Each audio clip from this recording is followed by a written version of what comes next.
Olá, boa noite. Vocês podem me ouvir?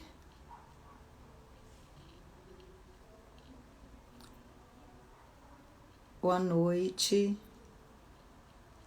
Tô vendo as pessoas entrarem. Boa noite. Desculpe um atraso, tá? Nós tivemos alguns percalços aqui para conseguir estar ao vivo nesse momento. Me desculpem. Nós vamos falar sobre avaliação diagnóstica como ferramenta para retorno às aulas. Então, eu vou chamar a Flávia, que é a nossa convidada.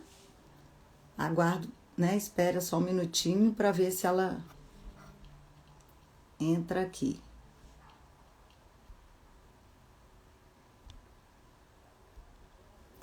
Flávia, estou aguardando. Vocês estão me ouvindo? Boa noite, vocês estão me ouvindo?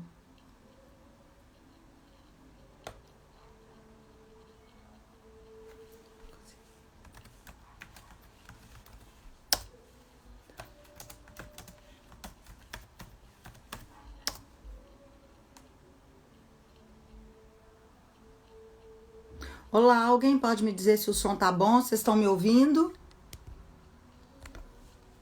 Ah, ok, obrigada. Então agora é só chamar a Flávia mesmo. Vamos aguardar a Flávia chegar.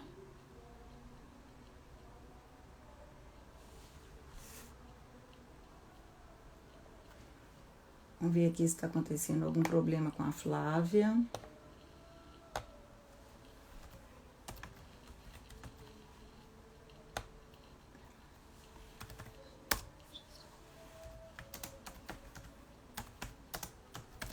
Boa noite, gente. Bem-vindos ao Instagram da Efeito. Nós vamos bater um bate-papo com a doutora Flávia. Tô tendo problema aqui para chamar a Flávia. Vamos ver se ela consegue. Vamos lá.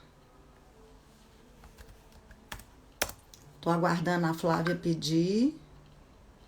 Melhorou, Gisela? Obrigada. Tá me dando feedback aí do som, tá, gente?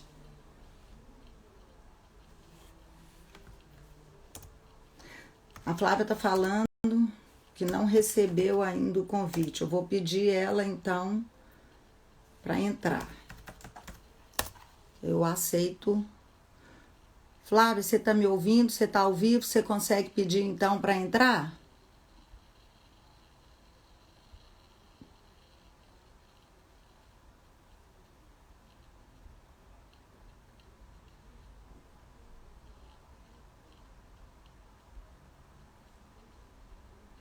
Aguardando a Flávia.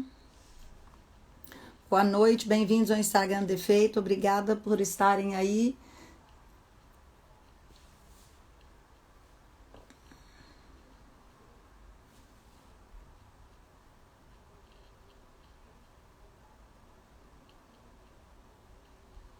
Já pediu aqui para entrar, já aceitei. Oi, Flávia. Boa noite, Ei, tudo Flávia, bem? boa noite. Tudo bem? Tudo jóia, Elia. Um prazer estar aqui com você. Prazer é nosso te receber. Você desculpa aí, eu demorei um pouquinho para entrar, mas eu estava tendo dificuldade para conseguir te chamar aqui. Ainda bem que você pediu. Eu percebi que tinha dado o horário, né? E que a gente ainda não tinha, eu não tinha recebido nenhuma solicitação. Eu falei, deixa eu tentar aqui, para ver se eu posso ajudar. Geralmente eu faço live pelo Instagram, pelo YouTube, não pelo Instagram, então também confesso que eu fiquei um pouco sem saber, mas agora deu tudo certinho, já estamos Não, que aqui, bom. Essa prontas para geração mais começar. nova, essa geração mais nova é bem capacitada para tecnologia. Né? Então deu tudo certo, o que importa é isso. Quero dar boa noite a todos que estão aqui nos prestigiando.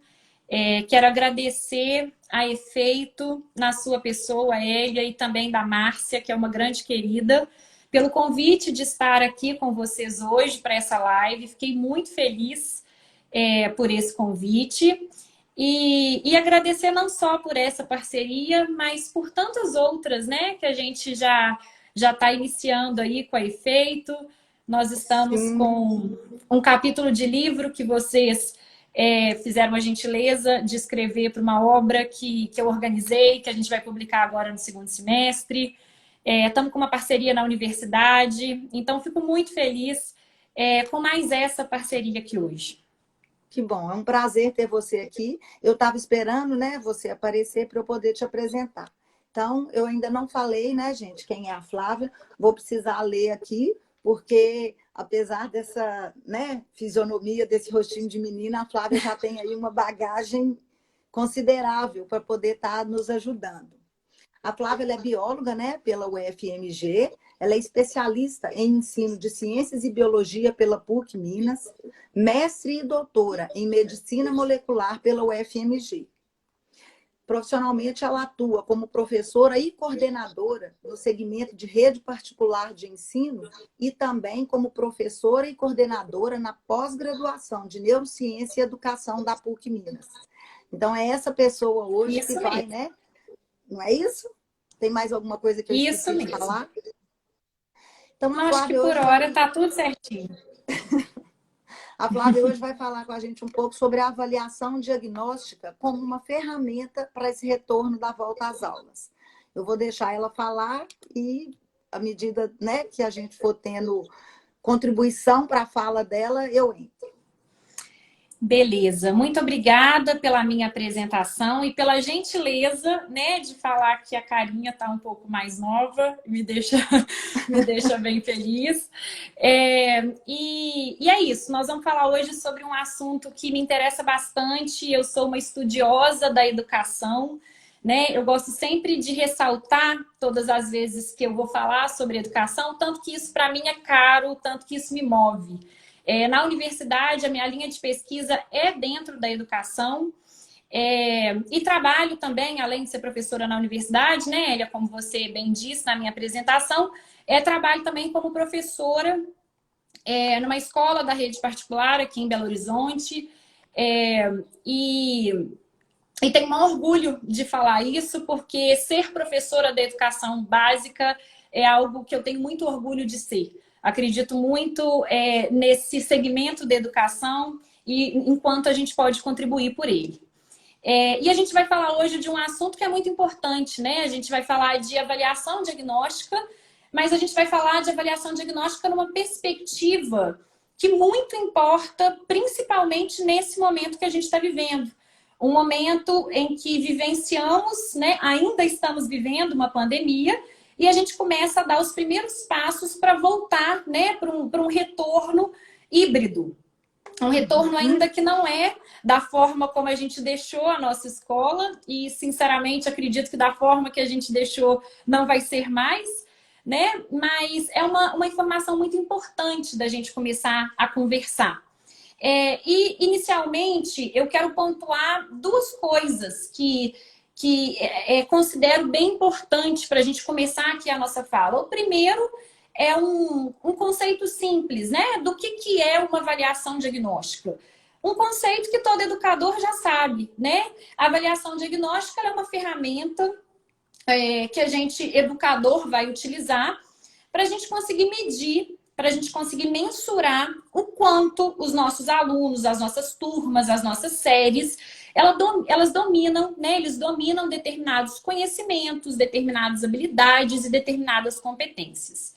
Então, o conceito de avaliação diagnóstica é muito simples, é uma ferramenta que a gente já utiliza há muito e muito tempo na educação, com muita naturalidade, com muita relevância e importância, mas que agora a gente vem falar de uma avaliação diagnóstica que vai acontecer num contexto completamente diferenciado para nós educadores, né? E isso é o fator que traz a diferença aqui da nossa fala.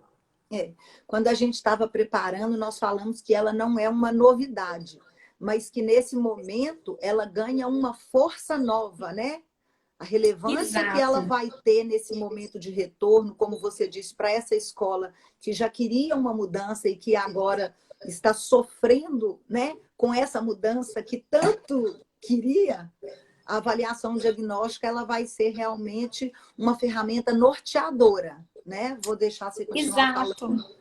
Exato. E aí, como você disse muito bem, né, Elia, novidade não existe na avaliação diagnóstica. O que existe é o contexto em que ela vem ser estabelecida. Porque nós, educadores, né, a gente não vivenciou uma pandemia. A gente não tem essa experiência de fazer uma avaliação diagnóstica num contexto como esse. Então, por isso, né, a gente já consegue perceber a magnitude disso, a necessidade Tem uma travadinha, mas a fazer. Flávia volta já. Hoje, durante o dia, ela me falou. A gente estava conversando e ela me falou, gente, que teve problema com a internet.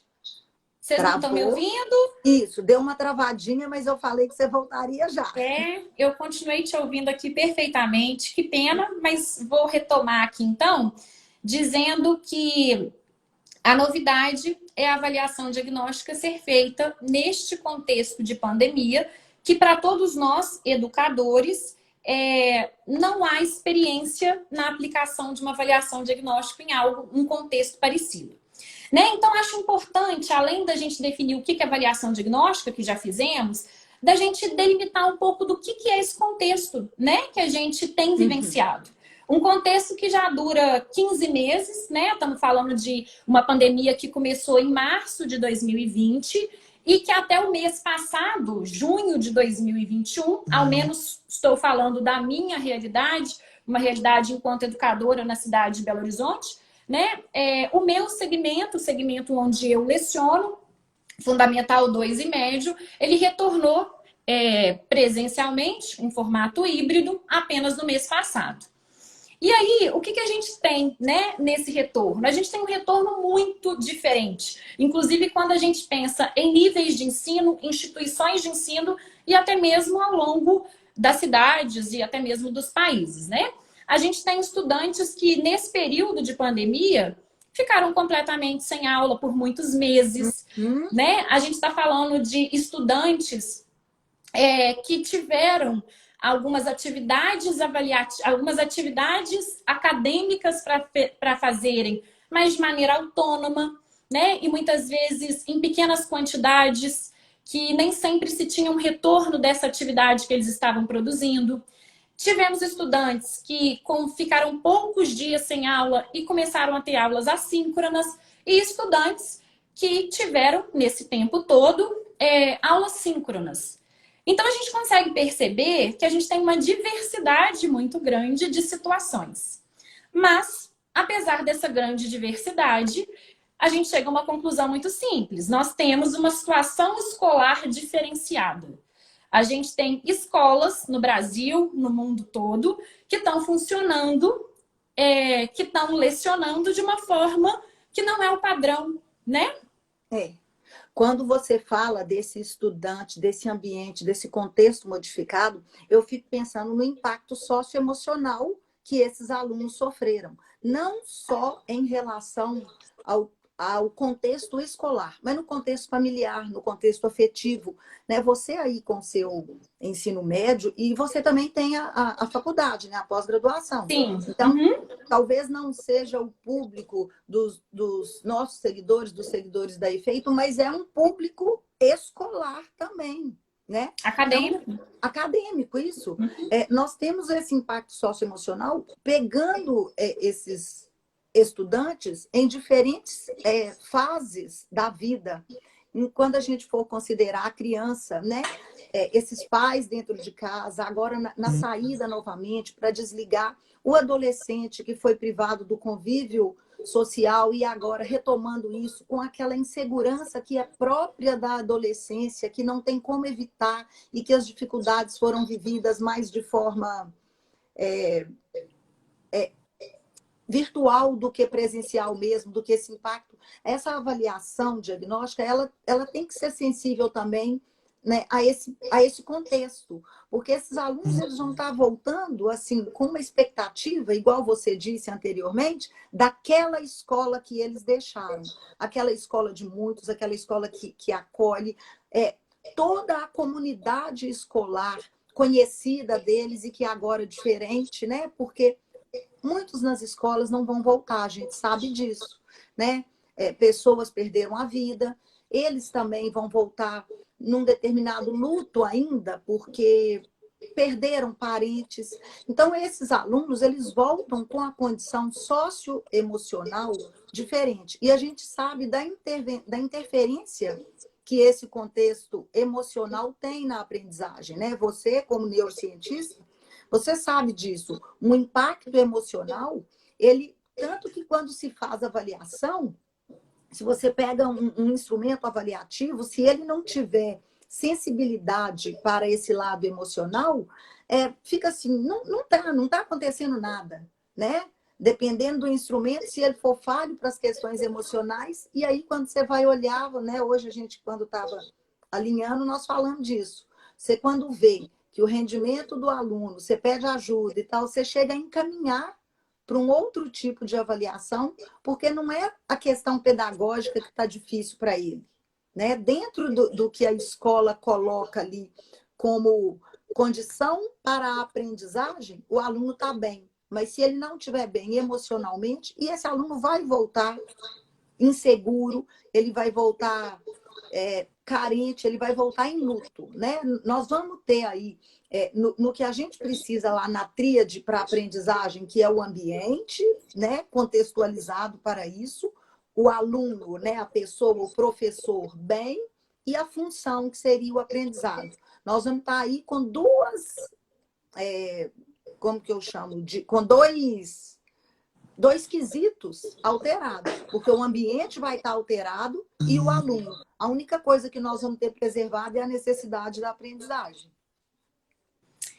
Verdade. Hélia, você fala várias informações aqui que a gente tem que abordar nessa fala de hoje, né? Você cita, por exemplo, a experiência que eu também tenho enquanto professora na universidade. E, de fato, outro segmento, mas a gente também percebe ali uma situação acadêmica completamente diferenciada.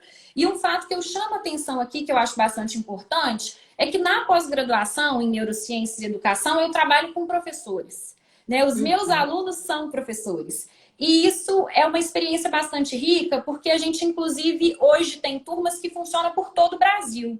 Então, a gente tem professores hoje da região norte, do sul, do sudeste, professores de vastos locais, e isso tem sido um momento de rica troca de experiência para a gente, inclusive, entender um pouco mais o que está acontecendo nessa pandemia em âmbito de educação básica, né? Porque são professores de educação básica dentro desse curso, trocar, inclusive, experiências e perceber que a situação ela é diferenciada, como eu disse aqui, escolas que os alunos tiveram aula o tempo todo de maneira síncrona, escolas em que os alunos tiveram ausência desse contato com o professor, né? Tiveram as atividades para ser feitas e não as aulas. Então, a gente vê essa diversidade e como, né, eu estava dizendo, a gente percebe que a gente tem, independente do âmbito, independente do nível de educação, independente da idade, a gente está vendo uma situação escolar diferenciada. E essa situação escolar diferenciada, ela envolve muito socioemocional, que foi o que você trouxe muito bem aqui, né? E isso é um dos pontos que mais a gente tem que trazer em discussão hoje, quando a gente vai pensar numa avaliação diagnóstica. Para ela ser efetiva, a gente não pode, em hipótese alguma, desconsiderar esse momento que a gente está vivendo. Por isso que nesse momento inicial da minha fala, eu acho muito importante a gente pontuar que essas aulas diferenciadas, elas geraram muito impacto dentro desse socioemocional. Por exemplo, a gente está tendo, né? A gente teve, inclusive, por muito tempo, como uma das principais estratégias, as aulas acontecendo mediante essas plataformas virtuais. E o que a gente tem como principal consequência de aulas mediante plataformas virtuais? Menor interação. E a gente está falando de uma menor interação professor-aluno, alunos entre si, né? E essa menor interação, ela vai fazendo com que a gente muitas vezes fique muito em voga para a gente que o nosso cérebro, a gente não pode esquecer isso jamais, ele é social. A base do aprendizado, ela está na troca. né? Troca entre alunos, entre os pares, troca do aluno com o professor. É extremamente importante a gente entender que essa menor interação, ela já traz um problema muito grande quando a gente pensa em educação e aprendizagem. E tem uma outra questão muito importante quando a gente vai falar de aula remota. Porque a gente não pode se esquecer que grande parte dessas aulas, ela se processou no momento em que câmeras estavam fechadas, que áudios eram raríssimas vezes abertos e que algumas interações aconteciam de maneira breve, discreta, por chat. Né? Se você conversa com qualquer professor hoje, você percebe isso. Né? Foram aulas de pouca interação. E essa menor interação, além de ter um impacto, né, que a gente já discutiu aqui, principalmente até para o aluno, ele traz um outro problema para a gente. E esse outro problema que ele traz é uma dificuldade do professor em ter um retorno do seu aluno. E isso é um ponto que a gente já tem que começar a atentar aqui quando a gente quer falar de avaliação diagnóstica. Porque nós estamos falando de um processo de 15 meses em que um professor em sala de aula, o que ele fazia? Ele dava o conteúdo e ele aguardava retorno. Retorno, muitas vezes, que não precisa ser verbalizado. Né? Um retorno que é para uma expressão corpórea, por um rostinho que indica uma dúvida, que indica uma satisfação do tipo, ah, entendi, por um registro que é feito, né? Por uma pergunta naturalmente criada na sala, porque no ambiente presencial, o aluno tem dúvida e pergunta. No ambiente remoto, ele trava e fala assim, será que eu pergunto? Eu vou me expor, né? Então, nem sempre ele traz a pergunta que ele desejava. Então, o que a gente tem nesse momento? A gente tem nesse momento, Hélia, uma dificuldade do professor de falar assim, esse aluno pegou, aquele ali ficou na dúvida. Amanhã eu preciso retomar um pouco mais a matéria que eu dei hoje, que foi difícil para a turma. Então, nesse sistema, a gente fica dando aula sem ter um retorno imediato.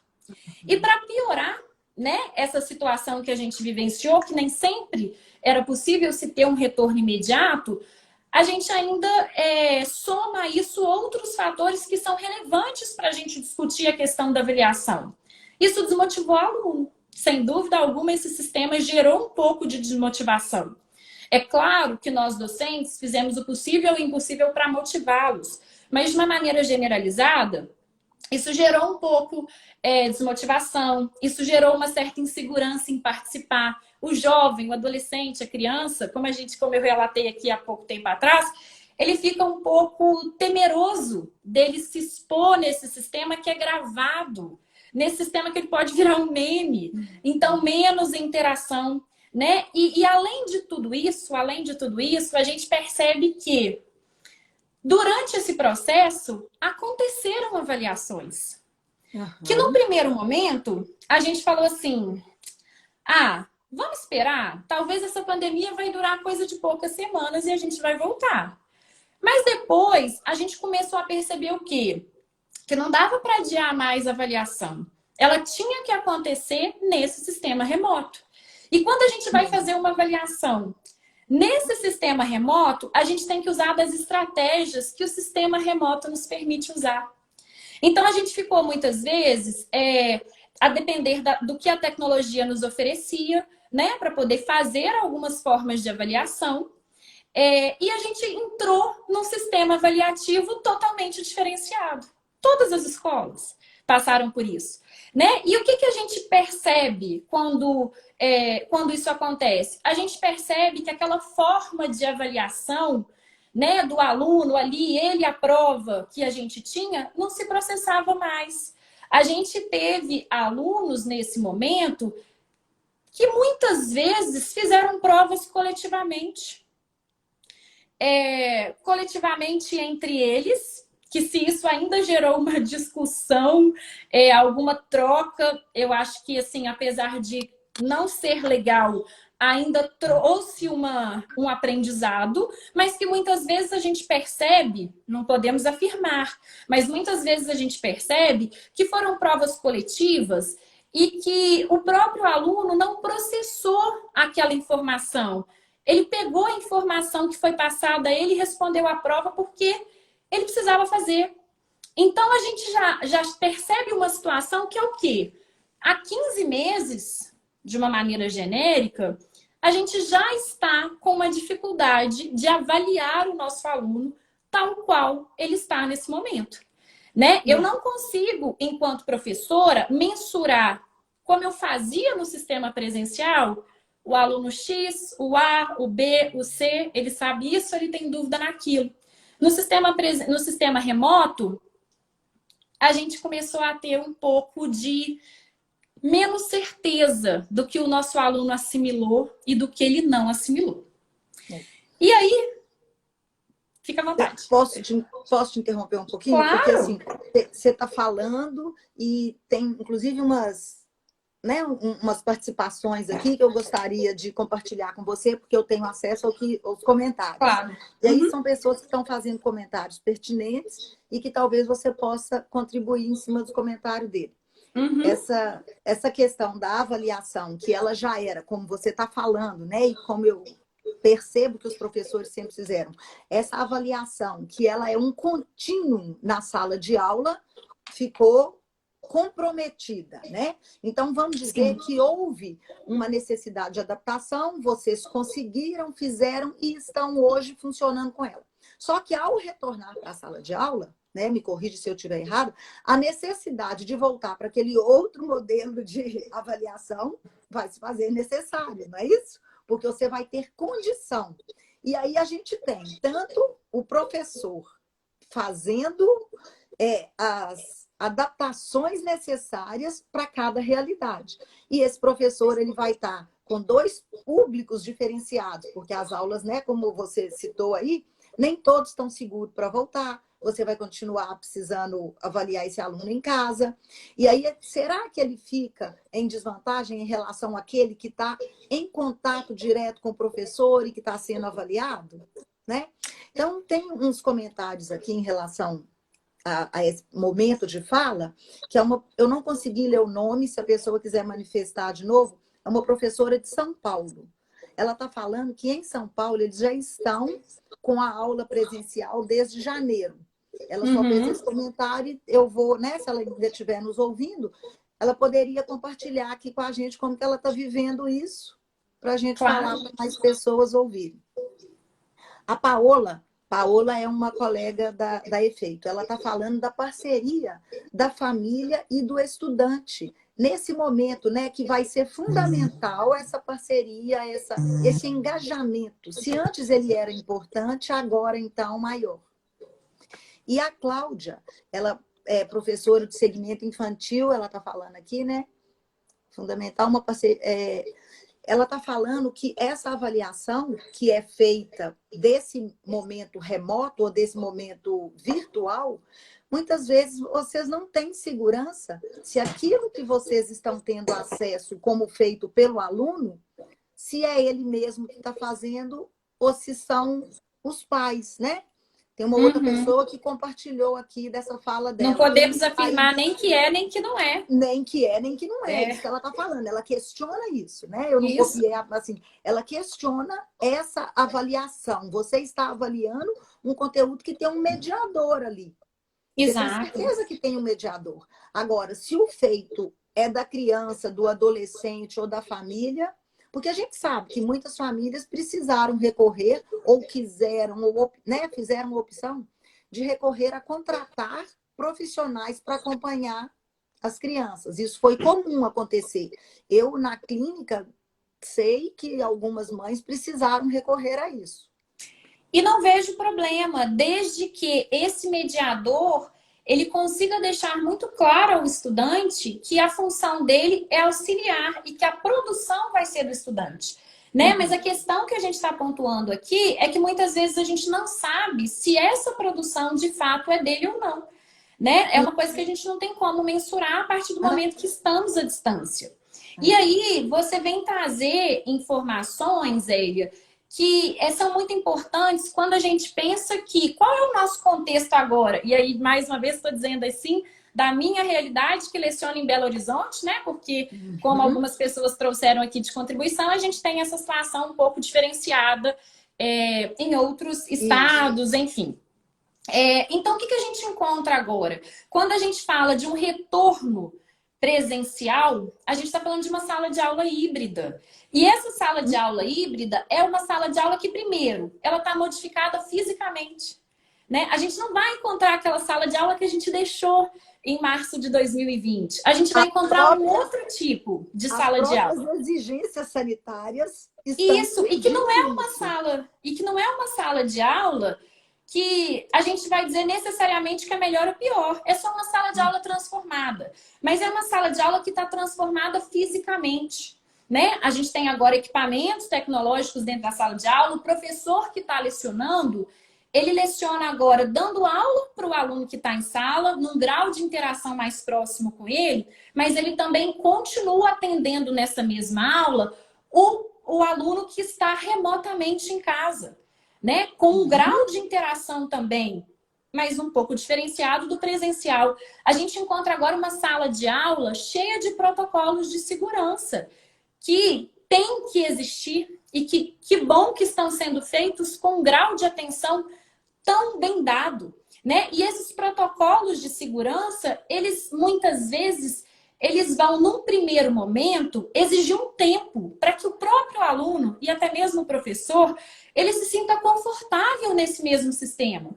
A gente não pode esperar que com uma semana o aluno vai entender e vai se sentir confortável, porque o ambiente de interação educacional, ele flui naturalmente. Então, o aluno, eles faziam trocas em sala de aula de materiais, inclusive, olha o meu, deixa eu ver o seu, me empresta.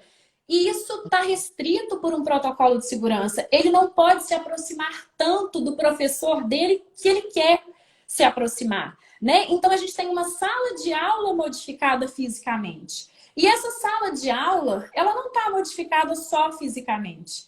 Ela está modificada também em relação aos alunos que ali estão. Uma coisa que eu tenho ouvido muito no relato de tantos professores que convivo com eles, né? É muito essa questão de, muitas vezes nesse retorno, principalmente os professores que já retornaram há mais tempo, falando muitas vezes a gente encontra em alguns momentos alguns alunos com um pouco de euforia na sala de aula. E essa euforia por quê? Porque ele queria muito voltar, ele precisava dessa interação, né, com os colegas, dessa ligeira sensação de retorno a uma normalidade. Isso é o meu ambiente, isso é a minha vida, eu tenho horário para acordar, eu deslocar até a escola, eu pôr meu uniforme, tá aqui. Então, muitas vezes a gente tem dentro de sala de aula, a gente vê no relato dos professores, isso, alunos que estão até um pouco eufóricos por essa necessidade, esse desejo de interação. E ele quer o quê nesse momento? Interagir, né? Ele é o principal objetivo. E a gente vê também, por outro lado, alguns alunos que em alguns momentos mais contidos, mas sem saber como lidar, o que fazer, porque tem muito protocolo, porque é uma sala de aula que ele ainda precisa encontrar o seu espaço para ali ele estar de uma maneira mais natural. Então, a gente tem uma sala de aula que, além de tudo isso, ela tem alunos de inclusão.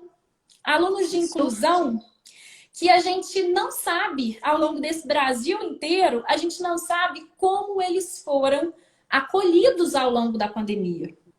Eu já ouvi relatos de escolas que mantiveram todo esse atendimento diferenciado numa parceria com família, numa parceria com a equipe multidisciplinar. Mas a gente vê também relatos de outros casos em que não houve uma situação de sucesso na inclusão neste sistema.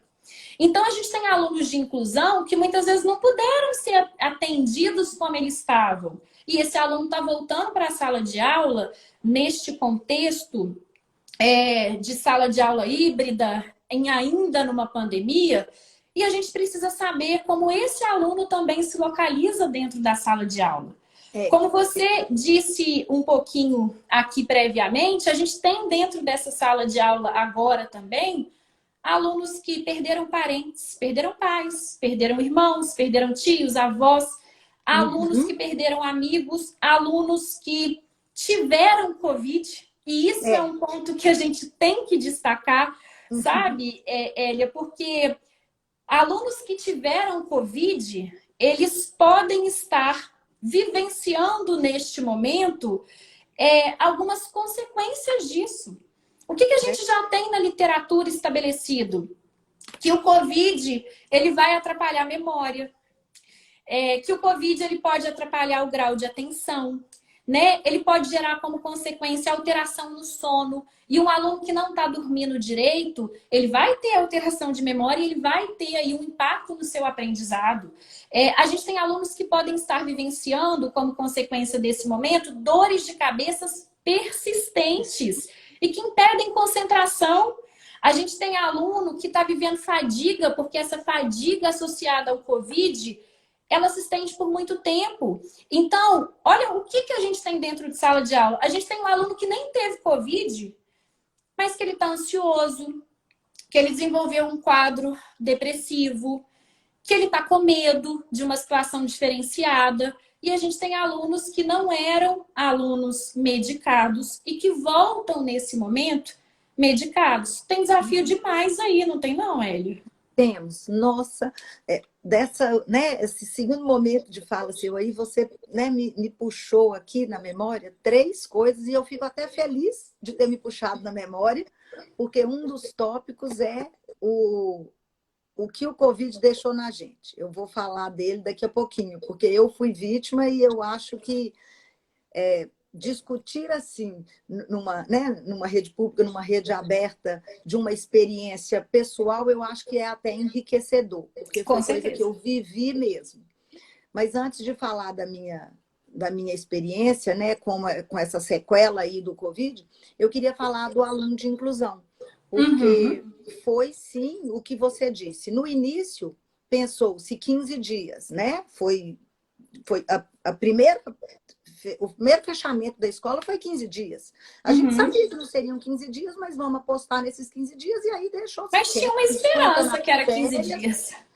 Mas eu digo assim, não se programou esse momento, porque seria 15 dias, desconta nas férias, inverte período. Não pensaram que, né, assim, num prejuízo, que isso traria um prejuízo, seriam umas férias.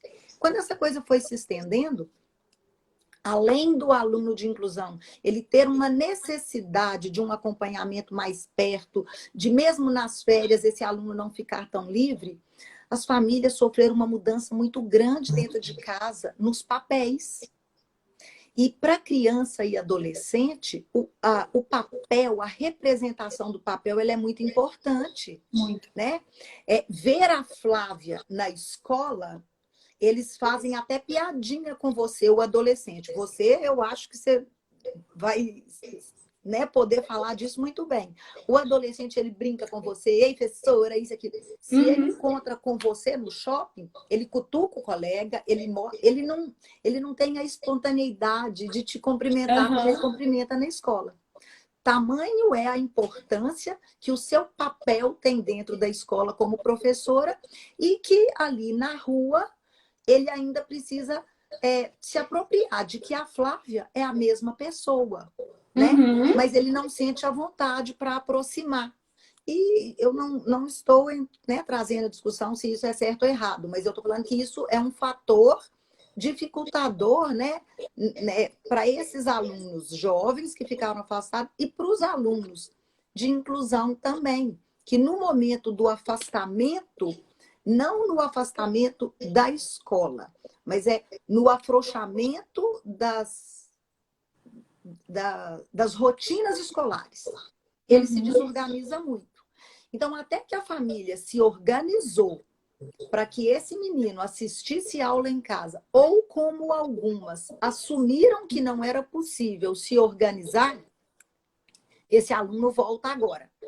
E aí ele volta com a mesma dificuldade que ele teve de adaptar em casa, fazer da casa um lugar de aprendizagem como a escola, ele agora vai ter dificuldade para se adaptar ao perfil da escola, vamos chamar de as leis, né? Ali dentro, as leis que regem aquele ambiente escolar são diferentes das leis que regem um ambiente dentro de casa. Então, esse aluno, ele vai ter dificuldade para se adaptar novamente. Né? Falando dos alunos de inclusão e dos adolescentes que tiveram em você a proximidade pelo período de tempo que conviveram e agora, nesse período de afastamento, né? Você chegou a falar, quando a gente estava alinhando a nossa fala, você chegou a falar desses meninos que você vai avaliar e que ainda não conhece. Não foi Sim. isso? Uhum. Você está trazendo aqui estágios diferentes, né? Uhum. A gente teve vários momentos. O momento de sair da escola e ir para o remoto, né? Adaptar a esse remoto, que, nossa, vai ser muito difícil. No início foi, era uma novidade para todo mundo. Depois ele fluiu naturalmente. Depois a gente começou a ter outra dificuldade, que é a dificuldade que alguns locais já enfrentaram antes de nós aqui em Belo Horizonte. A dificuldade do retorno híbrido. Mas ele também precisa ser enfrentado, né? No primeiro momento, é difícil, é novidade. Tudo que é novidade tira a gente um pouco da zona de conforto. E se te tira da zona de conforto, te gera uma certa insegurança, a primeira reação inicialmente é falar, opa, como é que vai ser isso? Né? Mas eu retornei há poucos dias e eu estou segura, né? De como eu tenho que atuar. É uma questão de adaptação e graças a Deus essa é uma das características que eu mais admiro, né, biologicamente falando, em todos nós, a nossa capacidade de adaptação. A gente se adapta ao sistema e a gente faz ele funcionar com segurança, com efetividade. Agora, muitas vezes a gente precisou de vivenciar para entender as melhores estratégias. Em termos da avaliação diagnóstica para um retorno, eu acredito que a gente teve um pouco mais de tempo para pensar, porque a gente ficou mais tempo em casa. Se a gente ficou mais tempo em casa nesse sistema remoto, a gente conseguiu, a gente sabia que um momento ia voltar, que esse momento estava aproximando, porque a gente já via colegas voltarem. Então, daqui a pouco eu volto. Né? Então, a gente teve tempo para pensar um pouco em como eu vou avaliar, em como eu vou encontrar esses alunos. E isso, eu acho que é o que a gente precisa conversar um pouco. Né? Quando a gente vai avaliar os nossos alunos, a primeira coisa que o educador ele precisa ter muito claro na mente dele é o que eu desejo que este aluno tenha de habilidade, de competência e de conteúdo neste momento, nesta série, nesta idade e nesse momento de pandemia. Que é o que a gente nunca tinha feito antes. Porque se você perguntar para qualquer professor o que na disciplina dele um aluno dessa idade, dessa série tem que saber, ele te fala assim, ó, em 15 segundos, tudo listado. Mas nesse contexto de pandemia, isso muda. E quando a gente vai começar a pensar nisso, o professor tem que ter isso em mente quando ele vai estruturar essa avaliação. Quando ele começa a pensar nisso, ele começa a dimensionar que é um assunto delicado que a gente está dizendo. Por quê?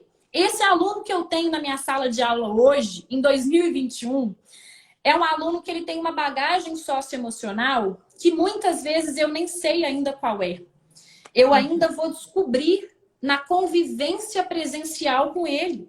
Porque cada um viveu essa questão, a pandemia impactou cada um de uma forma. Cada um, né? Teve uma vivência, está tendo uma bagagem socioemocional diferente.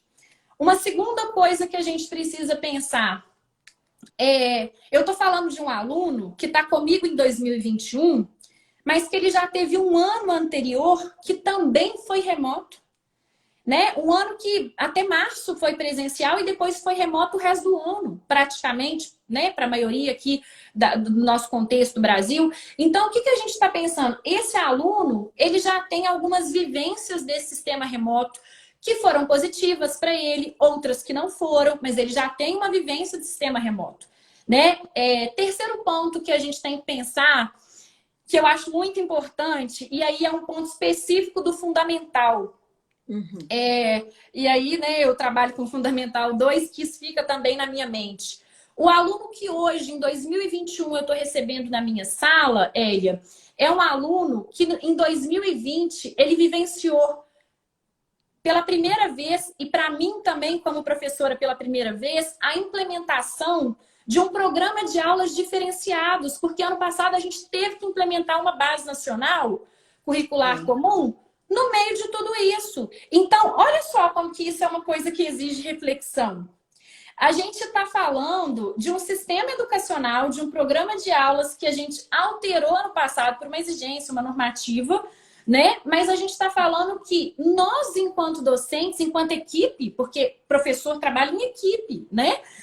Enquanto professores, educadores, equipe, a gente não teve um tempo ainda de analisar, como a gente gosta de fazer, professor, de maneira com minúcias, né? Porque a gente avalia com cuidado em vários aspectos como foi a implementação desse aluno. Então, quando eu vou avaliar esse aluno agora, de Fundamental 2, eu preciso ainda pensar isso. Tem um impacto nesse aluno de 2021 de um programa de aulas que foi alterado ano passado? Teve. Também tem.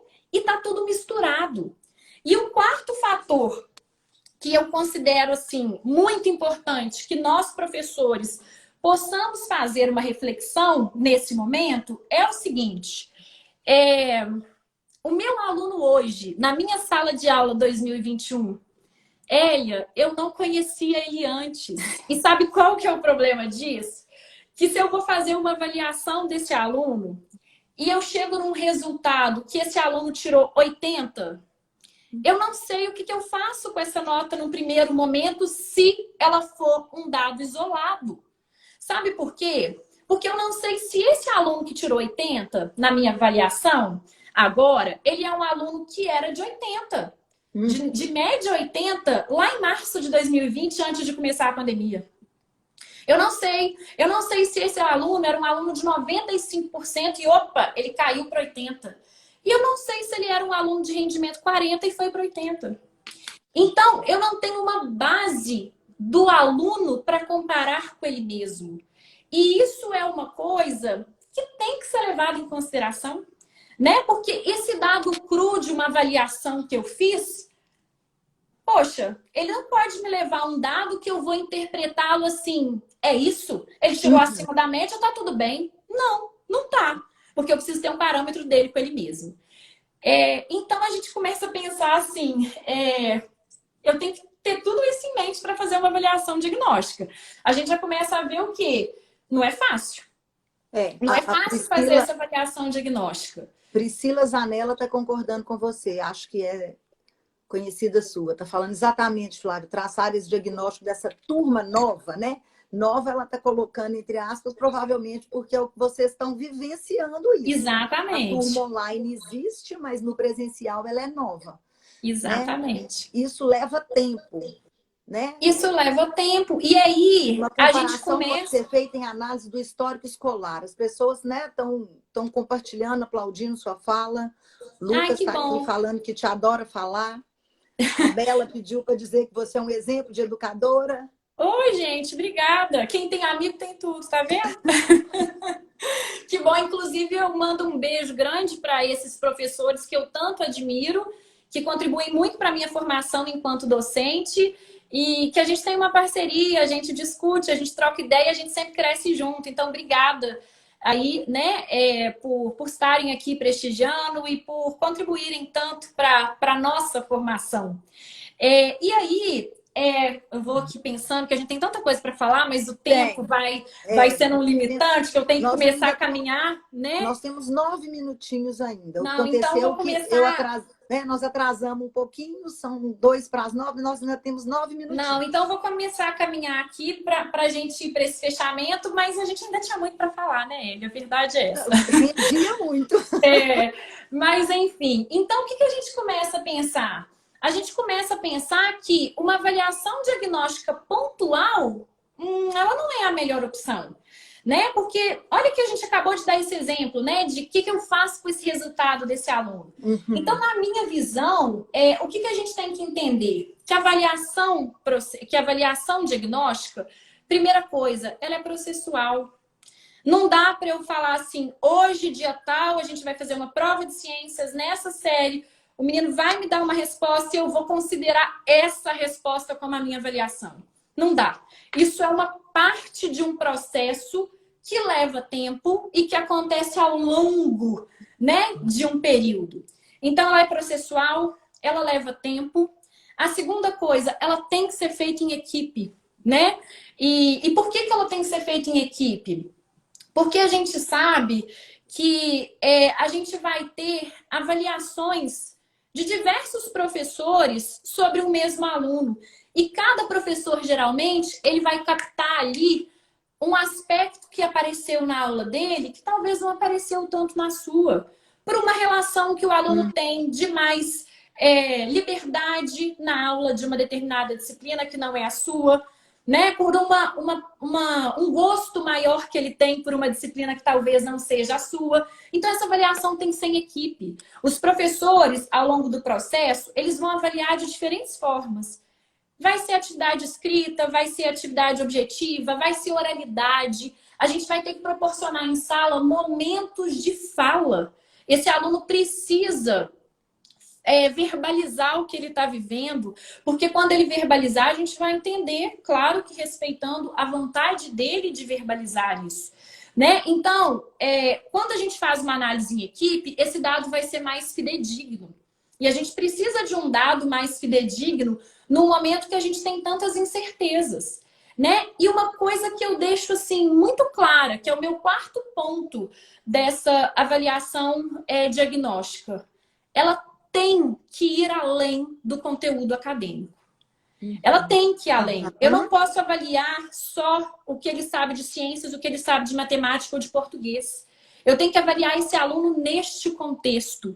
Né? Então, a gente tem aí que proporcionar, como eu estava dizendo aqui, esses momentos em sala de aula que são com o tempo para que a gente possa conseguir avaliar o que esse aluno está vivendo, né? Para que a gente possa conseguir identificar melhor o que ele está passando.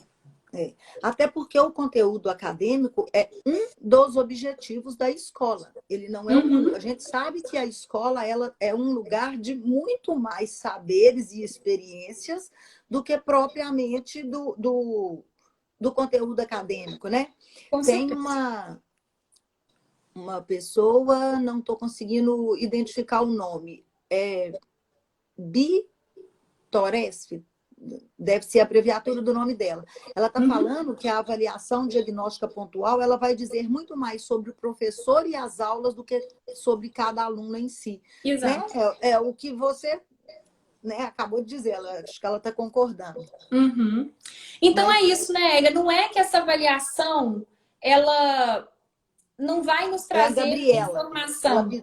Tá? A pessoa Gabriela, né? É Gabriela. Gabi. Não é que essa avaliação ela não vai nos trazer informação. Ela vai. Mas ela não pode ser interpretada como um resultado único que define aquele aluno.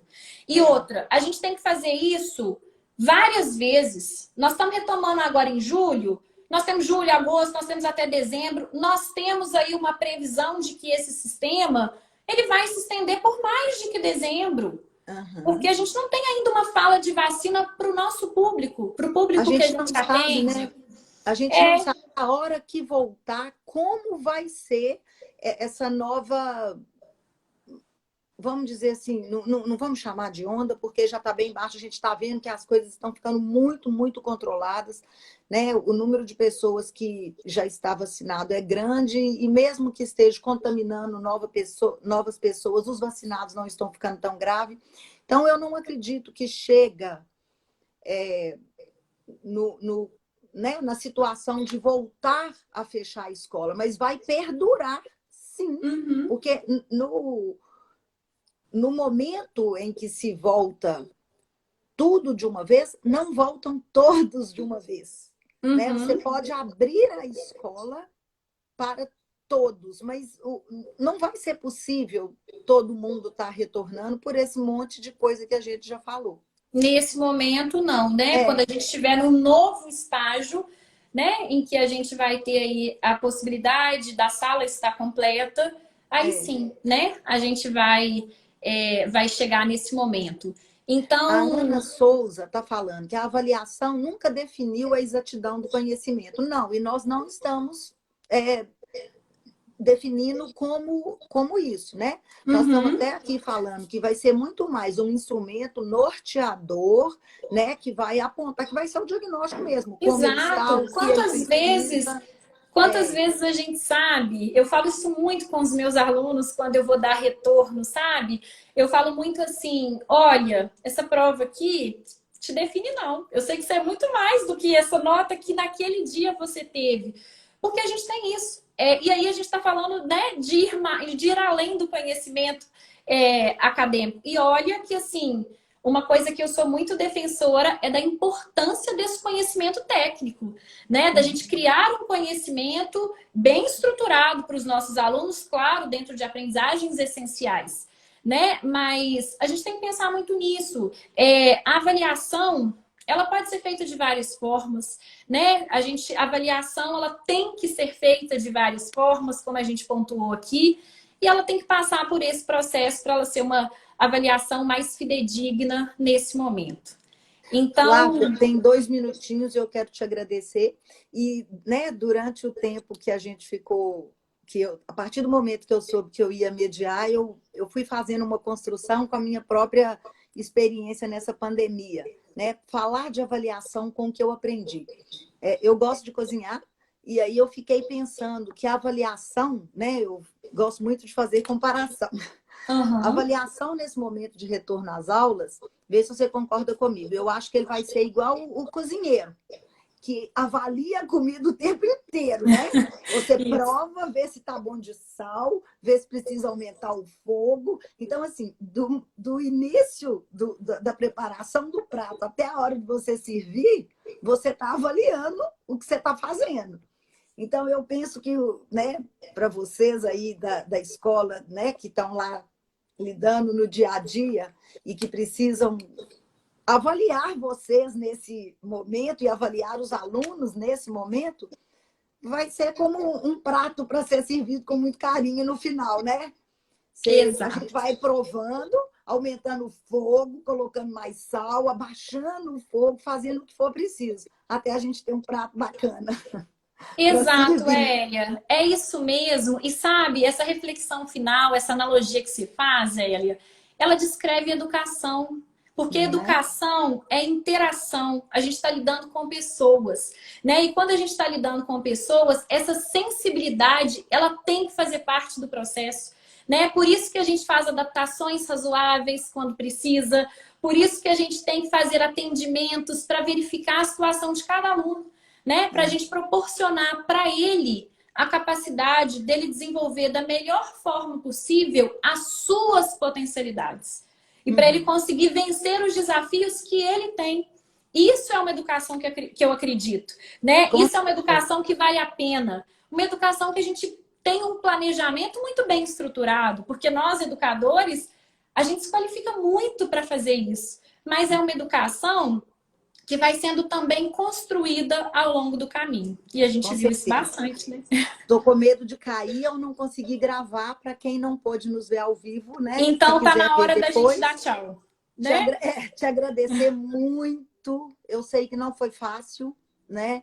Sei que muitos atropelos aconteceram, que te parabenizar que você ficou firme e a gente conseguiu, né, dar o recado, né, que você tão bem fala, né, dessa avaliação. Te agradecer, contar com você em outras oportunidades, falar para as pessoas, né, que você tem aí o seu canal. Fala para mim aí Isso mesmo. Do seu endereço, que eu anotei ele aqui para falar.